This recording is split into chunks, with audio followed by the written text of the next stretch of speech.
UP के मुरादाबाद में एक और दिल दहलाने वाली खबर आई है। मुरादाबाद के ठाकुर द्वारा इलाके में पेड़ से लटका मिला है एक लड़की का शव। पुलिस मौके पर पहुंच चुकी है और जांच का काम भी शुरू हो गया है।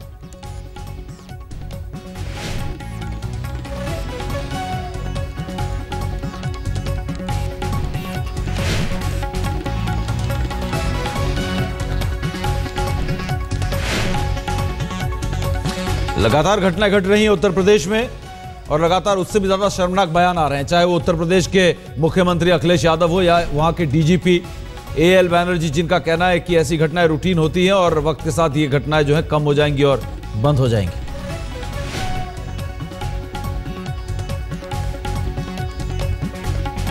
आपको वो बयान भी सुनाएंगे जो उत्तर प्रदेश के डीजीपी एएल बैनर्जी ने दिया है, लेकिन अब से कुछ देर पहले जैसा कि हमने कहा कि एक लड़की का शव पेड़ से लटका हुआ मिला है। फिलहाल पुलिस जुटी हुई है उसकी जांच में। इससे पहले भी ऐसा ही हुआ था जब एक अधजली लाश खेत में मिली थी और जब पोस्टमार्टम हुआ तो पता चला लड़की का बलात्कार हुआ, उसके बाद उसको जला दिया। लेकिन सबसे बड़ा सवाल यह है कि उत्तर प्रदेश को हो क्या गया है, क्या हो रहा है वहां पर। हर रोज वहां से कोई ना कोई निराश करने वाली खबर आती है।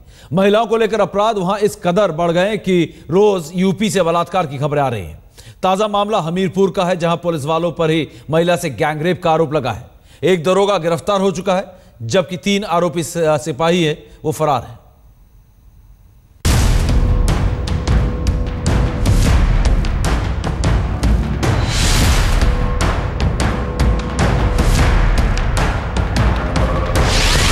यूपी फिर शर्मसार है, एक बार फिर वर्दी दागदार हुई है। मुख्यमंत्री जी देखिए, ये यूपी पुलिस है। उत्तर प्रदेश को रेप प्रदेश बनते देखिए सीएम साहब।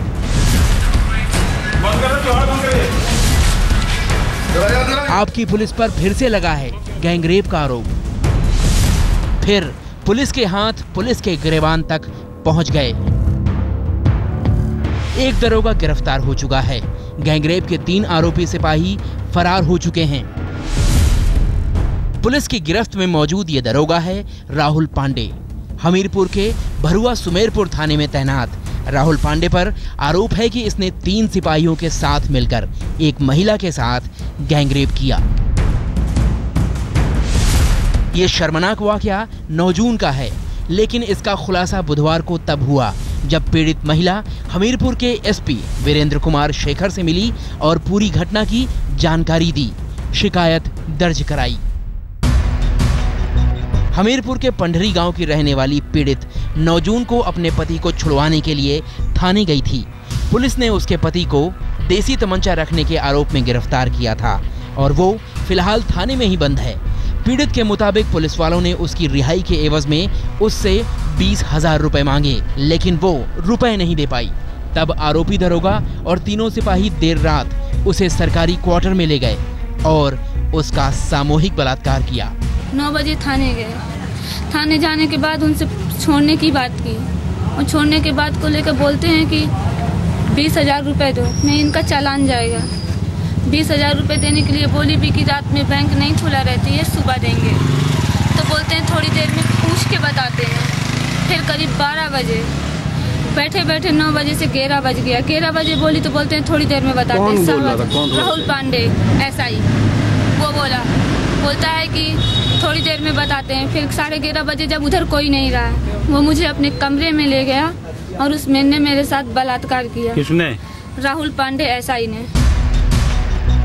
पीड़ित महिला को उसके पति ने ही फोन कर उस रात थाने बुलाया था और उसे जेल से छुड़ाने की बात कही थी। तो मिसेस को मैंने फ़ोन कराया। फ़ोन कराने के बाद आदमी वहाँ पे आई, मुझसे मुलाकात भी किया। मुलाकात करने के बाद में ये चली गई। फिर मुझे अंदर गिरा गया। फिर इसके बाद मुझे मालूम नहीं हुआ क्या हुआ। फिर बाद में उसने बताया आके ऐसा हमारे साथ में हुआ है। वारदात के अगले ही दिन यानी 10 जून को पीड़ित अपनी फरियाद लेकर एसपी के पास पहुंची, लेकिन तब वो मुख्यमंत्री अखिलेश यादव के साथ कानून व्यवस्था को लेकर मीटिंग में व्यस्त थे। तब पीड़ित बुधवार को एसपी साहब के पास पहुंची और वर्दी वालों की एक सच्चाई बताई। संगीन जुर्म का खुलासा होते ही एसपी ने कार्रवाई शुरू कर दी। सीओ सदर यशवीर सिंह आरोपी दरोगा को लेकर एसपी के पास पहुंचे और आधी रात को शुरू हुई पूछताछ। घंटों तक पूछताछ के बाद एसपी ने एफआईआर दर्ज करने और दरोगा की गिरफ्तारी का आदेश दिया।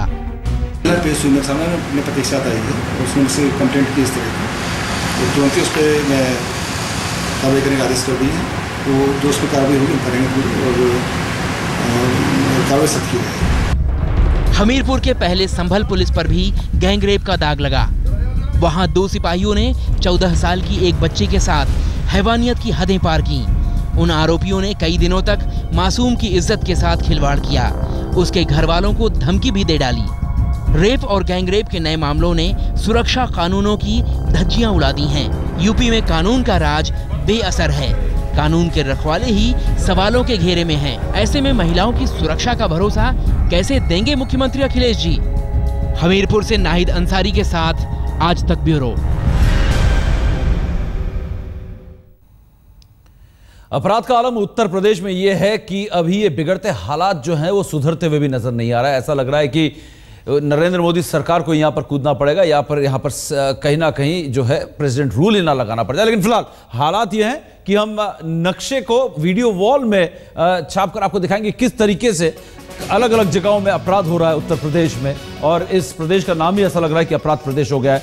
लगातार जो सिलसिलेवार तरीके से अगर भी दिखाएं, लेकिन सबसे पहले आपको दिखाते हैं 11 जून की वारदात इलाहाबाद में और जिले में रेप के मामले में 3 लोग आरोपी पाए गए थे, उनके खिलाफ मामले दर्ज किए गए थे। हमीरपुर 10 जून 2014 थाने में महिला के साथ पुलिस ने गैंग रेप किया। जब अपने पति को छुड़वाने गई तो 20,000 रुपए मांगे, उसने जब देने में नाकामी जाहिर की तो गैंग रेप किया गया। 7 जून 2014 मुजफ्फरनगर में बंधक बनाने के बाद महिला से बलात्कार किया गया। यूपी में अपराध इतनी बेलगाम है कि 6 जून को फिरोजाबाद 2 बहनों और 6 साल की बच्ची के साथ रेप किया गया। 5 जून 2014 एटा में 2 नाबालिग बहनों से गैंग रेप। ऐसी सनसनीखेज घटनाएं एक के बाद एक हो रही हैं, लेकिन उत्तर प्रदेश में रुकने का नाम ही नहीं। उन्नाव 5 जून 2014 गैंग रेप के बाद लड़की को जिंदा जलाया और ये पोस्टमार्टम में ये बात सामने आई। 5 जून 2014 चंदौली में बच्चों को बंधक बनाकर महिला से रेप किया गया। ये बदले की घटना बताई जा रही थी, बदला लेने का इधर। 5 जून 2014 को ही बरदह में 7 साल की मासूम के साथ बलात्कार। 4 जून एक दिन पहले अमेठी में महिला के साथ गैंग रेप। अखिलेश यादव सरकार क्या कर रही है वो वाकई में सोचने वाली बात है। शायद इन खबरों को देखकर जो जाग जाए तो बड़ी बात है। 4 जून एक दिन पहले 3 दिन के अंदर 4 जून 2014 जौनपुर में 12 साल की लड़की से सिपाही ने बलात्कार किया। 2 जून 2014 फतेहपुर 5 साल की बच्ची के साथ रहे। 1 जून 2014 गोंडा में 15 साल की लड़की का अपहरण के बाद गैंग रेप। ये करीब 5-6 दिन के अंदर ये सारी घटनाएं हुई है। और 1 जून से 11 जून के अंदर आप देख लीजिए कितनी रेप की घटनाएं यहां पर हुई है और सरकार की तरफ से कोई यहां पर ऐसी एक्शन नहीं है जिसके बारे में कहा जा सके कि ये मामला सुधर सकता है। सबसे सनसनीखेज मामला था 27 मई 2014 बदायूं में, जहां 2 नाबालिग बहनों के बलात्कार के बाद पेड़ से लटका दिया गया। और अभी भी इस मामले की जांच चल रही है, सीबीआई इसकी जांच करेगी। लेकिन यूपी में जो हालात इतने बदतर हैं, लेकिन उनके बाद नेता और अधिकारी गैर जिम्मेदाराना बयान देने से बाज नहीं आ रहे हैं। ताजा बयान आया है राज्य के डीजीपी की ओर से, जो लगातार मैं आपसे कह रहा हूं, उन्होंने रेप की घटना को रूटीन घटना बता डाला।